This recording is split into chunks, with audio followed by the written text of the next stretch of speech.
name is Emily, and I am a PhD student in materials engineering.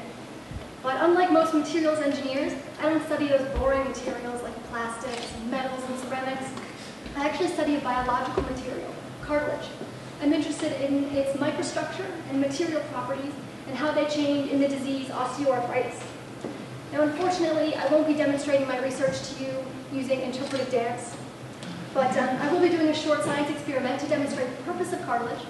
I'll also talk to you about some of the treatments we currently have for osteoarthritis, why they aren't very good, and what engineers like me are doing to develop better treatments.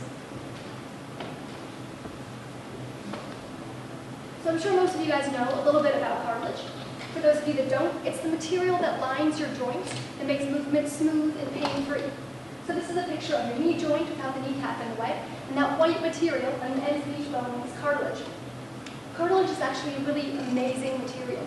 There's less friction generated between the two surfaces of cartilage rubbing together than a sharpened ice skate on ice, than a steel spatula on a Teflon pan, than any solid man-made materials. We cannot make material as frictionless as cartilage.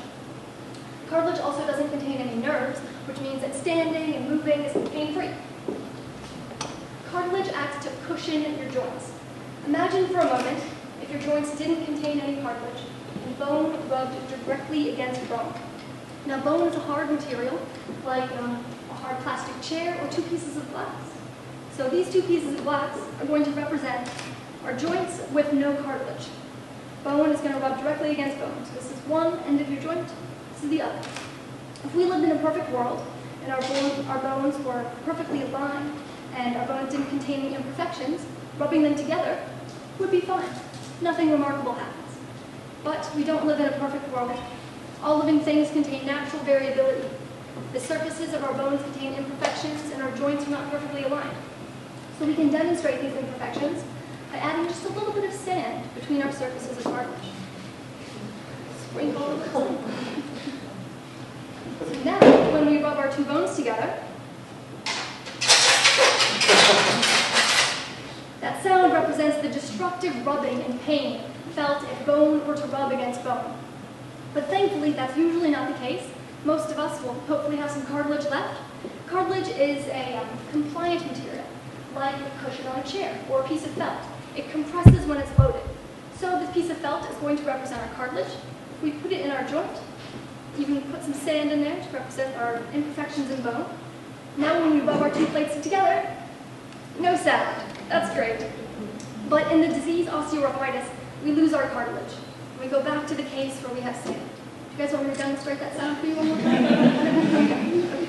That's fine. So we know that osteoarthritis is a degenerative disease of the joints where the cartilage is lost and the underlying bone is exposed. It's quite a common disease, and its prevalence increases with age, so that nearly everyone will experience osteoarthritis by the age of 70. Even Batman has osteoarthritis in the latest Dark Knight movie. The most common joints affected are the knee and the hip joints, and that's because they're the load-bearing joints of the body. But we really don't know what causes osteoarthritis. We know that some people have a genetic predisposition to developing it. We know that injuring your joint early in life will make it more likely for you to develop the disease later in life. And certain activities like long-distance running and certain types of dance like ballet will increase your likelihood of developing osteoarthritis, as well as diseases like obesity or metabolic diseases. There are currently no treatments for osteoarthritis. Let that sink in for a moment. No treatments for osteoarthritis. All of the treatments that we currently have focus on reducing the pain once you're from osteoarthritis. We have no method of halting the progression of osteoarthritis, of the cartilage degeneration. We have no way of repairing cartilage once it's degenerate. So when someone goes to a doctor with joint pain from osteoarthritis, the general treatments that are prescribed are medications. So you start with low-dose medications such as Panadol, and as the pain increases, you move on to non-steroidal anti-inflammatory drugs or strong analgesics. But it's only when the patient's pain is too great for these medications and they can't perform daily activities like walking around without a lot of pain, that doctors will consider performing a surgical procedure. And the most common surgical procedure is a total joint replacement. And that's where the bone and any remaining cartilage on both sides of the joint is removed and replaced with an artificial joint. So this is the human femur from someone who is slightly taller than me. And in a total joint replacement of the hip, all of this bone here is completely removed and replaced with this implant that they hammer into the bone. And this is your new hip joint. On the other side of the joint, they remove the bone there and replace it with this. This is lined with plastic. A similar procedure is done for the knee. If this is your knee joint, all of this bone is removed on both sides of the joint and replaced with something that looks like this. And it's a metal joint also lined with plastic.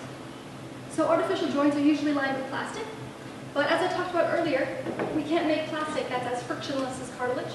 Plastic also doesn't compress as well as cartilage does, and it doesn't last very long. Cartilage can last 80 to 90 years in some people, but plastic in a total joint replacement will only last about 10 to 20 years, and then you'll need another total joint replacement. So all of the current treatments for osteoarthritis are at this stage of the disease after the cartilage is already gone and the patient feels pain. But a potential area for new treatments is earlier in the disease, before the cartilage is degenerated, before the patient feels pain. But we currently can't do this because we can't really detect this. How do I know if you have early osteoarthritis if you don't feel any pain? So that's what I study. I study the earliest changes in osteoarthritis. And to do that, I need a supply of joints that have the cartilage intact and aren't painful. So if anyone wants to donate a hip or a knee joint that isn't painful, come see me afterwards. So instead of using human tissue, I use bovine tissue. I use the kneecaps from cows. And I go and I get them from a meat processing plant. And I usually use the kneecaps from dairy cows because they're kept alive long enough that they start to experience osteoarthritic changes. So I can't really use beef cows because they're killed too young. So what I do with these joints is I look for microscopic changes that are signifying early osteoarthritis. So I take a sample of the cartilage and bone of the joint surface, and I look at it in a microscope. So this is what a healthy joint surface looks like. On the top you have a layer of cartilage, and this is healthy because you can see the surface of it at the top is nice and smooth. Below that you have the bone, and between the two you have a layer called calcified cartilage. I actually studied this using a novel microscopy preparation technique that allows me to look at cartilage that's fully hydrated. The cartilage has water in it.